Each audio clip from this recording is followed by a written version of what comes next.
શ્રી ગણેશાય નમઃ. સ્વાગત છે મિત્રો તમારું અમારી ધાર્મિક યુટ્યુબ ચેનલ ચેતન ગોહેલમાં. ચેનલમાં જો નવા હોય તો ચેનલને આજે સબસ્ક્રાઈબ કરો. ધન્યવાદ. મિત્રો આજે વાત કરીશું 4 નવેમ્બરના દિવસે આવતી વૈકુંઠ ચતુર્દશીની.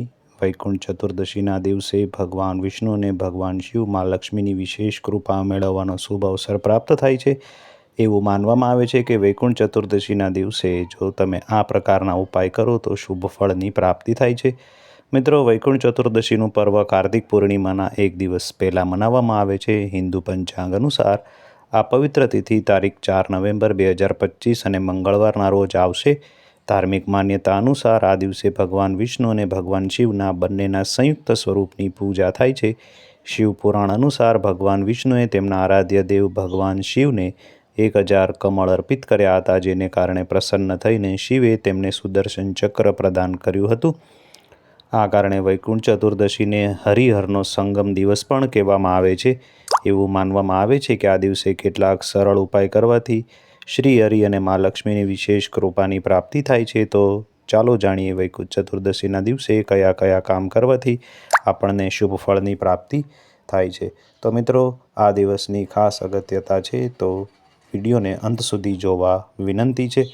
મિત્રો, આગળ વાત કરીએ તો વૈકુંઠ ચતુર્દશીના દિવસે પ્રાતઃકાળે સ્નાન કરી ચોખ્ખા કપડાં પહેરી ત્યારબાદ ભગવાન વિષ્ણુ અને શિવની બંનેને ગંગાજળ મિશ્રિત જળથી અભિષેક કરી પૂજા સમયે વિષ્ણુ સહસ્ત્ર નામના સ્ત્રોતનો પાઠ કરી અત્યંત ભાવથી આજના દિવસે પૂજા કરવાની હોય છે. આ પાઠ વ્યક્તિના જીવનમાં સુખ, શાંતિ અને સમૃદ્ધિ અને ધન લઈને આવે છે. મિત્રો, વૈકુંઠ ચતુર્દશીના દિવસે ઘરમાં મંદિરમાં ઘીનો દીવો પ્રગટાવી સંભવ હોય તો ભગવાન વિષ્ણુને 1000 કમળના પુષ્પ અર્પિત કરી અને ઓછામાં ઓછું 1000 વાર ઓમ નમઃ શિવાય અને ઓમ નમો ભગવતે વાસુદેવાય મંત્રનો જાપ કરવો જોઈએ, જેથી જીવનના તમામ દુઃખો દૂર થાય અને તમામ રોગોમાંથી મુક્તિ મળે છે. શાસ્ત્રો અનુસાર વૈકુંઠ ચતુર્દશી એકમાત્ર દિવસ છે કે જ્યારે વિષ્ણુને બીલી અને ભગવાન શિવને તુલસી અર્પણ કરવામાં આવે છે. આમ કરવાથી હરિહર બંને પ્રસન્ન થાય છે અને વ્યક્તિની ઉન્નતિના નવા અવસર ખુલે છે. સાથે સાથે આવો ઉપાય કરવાથી તરક્કીના નવા અવસર પણ બને છે. આ દિવસે વ્રત અને ઉપવાસ કરવાની સાથે સાથે સંધ્યા સમયે નદી તેમજ સરોવરના કિનારે દીપદાન કરવાની પણ પરંપરા છે. ઓછામાં ઓછા 14 દીવા પ્રગટાવીને ભગવાન વિષ્ણુ અને મહાદેવનું ધ્યાન ધરવું જોઈએ. એવું માનવામાં આવે છે કે આમ કરવાથી શિવ અને ભગવાન વિષ્ણુ એમ બંનેના આશીર્વાદ પ્રાપ્ત થાય છે અને જીવનના તમામ દુઃખો દૂર થાય છે. મિત્રો, આ દિવસે પૂજા પાઠ અને જપ કરવાથી ભક્ત વૈકુંઠની પ્રાપ્તિ કરે છે. વૈકુંઠ ચતુર્દશીની કથા વાંચવાથી 14,000 પાપોના દોષો નષ્ટ થાય છે. શંકર ચતુર્દશીના દેવ છે. આ તિથિએ ભગવાન શંકરની પૂજા અને વ્રત રાખવાથી વ્યક્તિ તમામ વિલાસની પ્રાપ્તિ કરે છે અને અનેક પુત્ર અને અપાર ધનની પણ પ્રાપ્તિ કરે છે. આ તારીખ ચંદ્રગ્રહણની જન્મ તારીખ પણ છે. ચતુર્દશીની તિથિ મૂળભૂત રીતે શિવરાત્રિ છે, જેને માસિક શિવરાત્રિ તરીકે પણ આપણે ઓળખીએ છીએ. તો મિત્રો, આવો સાંભળીએ વૈકુંઠ ચતુર્દશીની 3 વાર્તાઓ. પ્રથમ વાર્તા અનુસાર એકવાર ભગવાન વિષ્ણુ દેવાધિદેવ મહાદેવની પૂજા કરવા કાશી આવ્યા. મણિકર્ણિકા ઘાટ પર સ્નાન કર્યા પછી તેમણે 1000 સોનેરી કમળના ફૂલોથી ભગવાન વિશ્વનાથની પૂજા કરવાનો સંકલ્પ કર્યો. અભિષેક કર્યા પછી તેણે પૂજા કરવાનું શરૂ કર્યું. ત્યારે ભગવાન શિવે તેમની ભક્તિની પરીક્ષા કરવા માટે એક કમળનું ફૂલ ઘટાડ્યું. પૂજા પૂર્ણ કરવા માટે ભગવાન શ્રી હરિને 1000 કમળના ફૂલ અર્પણ કરવાના હતા. ફૂલનો અભાવ જોઈ તેમણે વિચાર્યું કે મારી આંખો પણ કમળ જેવી છે, મને કમળ નયન અને પુંડરીકાક્ષ કહેવાય છે. આ વિચારીને ભગવાન વિષ્ણુ પોતાના કમળ જેવી આંખો અર્પણ કરવા આગળ આવ્યા. ભગવાન વિષ્ણુની આ અપાર ભક્તિથી પ્રસન્ન થઈ દેવાધિદેવ મહાદેવ પ્રગટ થયા અને બોલ્યા, હે વિષ્ણુ, તમારા જેવો મારો ભક્ત દુનિયામાં બીજો કોઈ નથી. આજની કારતક શુક્લ ચતુર્દશીને હવે વૈકુંઠ ચતુર્દશી કહેવામાં આવશે અને જે કોઈ આ દિવસે પ્રથમ ઉપવાસ અને પૂજા કરશે તે વૈકુંઠ સંસારને પ્રાપ્ત કરશે. આ વૈકુંઠ ચતુર્દશી પર ભગવાન શિવે લાખો સૂર્યના તેજ સમાન સુદર્શન ચક્ર પણ ભગવાન વિષ્ણુને અર્પણ કર્યું હતું. ભગવાન શિવ અને ભગવાન વિષ્ણુ કહે છે કે આ દિવસે સ્વર્ગના દરવાજા ખુલ્લા રહેશે.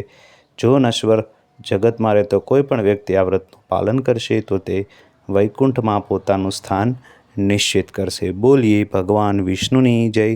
મિત્રો, બીજી વાર્તાનું શ્રવણ કરીએ. વૈકુંઠ ચતુર્દશીની પૌરાણિક કથા અનુસાર એક સમયે નારદજી પૃથ્વીની આસપાસ ભ્રમણ કરીને વૈકુંઠ ધામમાં પહોંચ્યા. ભગવાન વિષ્ણુ તેને આદરપૂર્વક બેસાડીને પ્રસન્ન થઈ તેમના આવવાનું કારણ પૂછે છે. નારદજી કહે છે, હે પ્રભુ, તમે તમારું નામ કૃપાનિધાન રાખ્યું છે. તમારા પ્રિય ભક્તો આનાથી જ ટકી શકે છે. સામાન્ય સ્ત્રી પુરુષો તેનાથી વંચિત રહે છે. તેથી કૃપા કરીને મને કોઈ સરળ માર્ગ બતાવો જેના દ્વારા સામાન્ય ભક્તો પણ તમારી પૂજા કરીને મોક્ષની પ્રાપ્તિ કરી શકે. આ સાંભળીને ભગવાન વિષ્ણુએ કહ્યું, હે નારદજી, તમારી વાત સાચી છે. હવે મારી વાત સાંભળો. જે સ્ત્રી પુરુષો કાર્તિક શુક્લ પક્ષની ચતુર્દશીનું વ્રત રાખે છે અને ભક્તિભાવથી મારી પૂજા કરે છે તેમના માટે સ્વર્ગના દ્વાર હંમેશા ખુલ્લા રહેશે. આ પછી વિષ્ણુજી જય વિજય બોલાવે છે અને કાર્તક ચતુર્દશી પર સ્વર્ગના દરવાજા ખુલ્લા રાખવાનો તેમને આદેશ આપે છે. ભગવાન વિષ્ણુ કહે છે કે આ દિવસે જે કોઈ ભક્ત મારા નામની થોડી પણ પૂજા કરશે તેને વૈકુંઠ ધામની પ્રાપ્તિ થશે. બોલીએ વિષ્ણુ ભગવાનની જય. ઓમ નમઃ શિવાય. ત્રીજી વાર્તાનું શ્રવણ કરીએ. એક કથા અનુસાર ધનેશ્વર નામનો એક બ્રાહ્મણ હતો જે ખૂબ જ ખરાબ કર્મ કરતો હતો. તેના ઘણા પાપ હતા.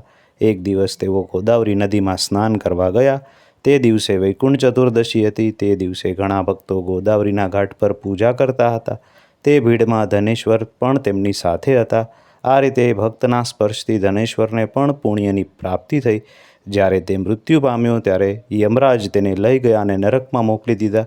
ત્યારે ભગવાન વિષ્ણુએ કહ્યું કે તે ખૂબ જ પાપી છે, પરંતુ તેણે વૈકુંઠ ચતુર્દશીના દિવસે ગોદાવરી નદીમાં સ્નાન કર્યું અને ભક્તોનો સત્કર્મના લીધે તેમના તમામ પાપો નાશ પામ્યા અને તેણે વૈકુંઠ ધામ પ્રાપ્ત થશે. આથી ધનેશ્વરે વૈકુંઠ ધામ પ્રાપ્ત કર્યું.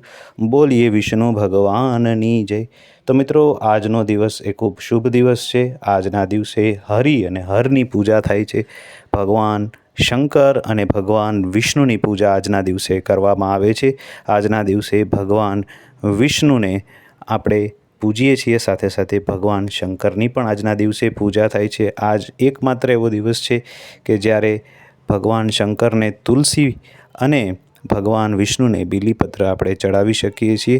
તો આજનો દિવસ ખૂબ શુભ છે જે વૈકુંઠ ધામની પ્રાપ્તિ કરાવે છે. આપ સૌને વૈકુંઠ ચતુર્દશીની હાર્દિક શુભકામના સાથે આ વિડીયોને આપણે અહીંયા પૂર્ણ કરીએ છીએ. આ વિડીયો આપને કેવો લાગ્યો એ જરૂરથી અમને કોમેન્ટમાં લખીને કહેજો. વિડીયો ગમ્યો હોય તો તમારા મિત્રો અને સગા સંબંધીને પણ આ વિડીયો તમે લોકો શેર કરજો. તમારા મંતવ્યો કોમેન્ટમાં અવશ્ય લખજો. મને સાંભળવા માટે આપ સૌનો ખૂબ ખૂબ આભાર. વિડીયોને આપણે અહીંયા પૂર્ણ કરીએ છીએ. આપ સૌને અમારી ચેનલના ઓમ નમઃ શિવાય, ઓમ નમો ભગવતે વાસુદેવાય, જય શ્રી કૃષ્ણ.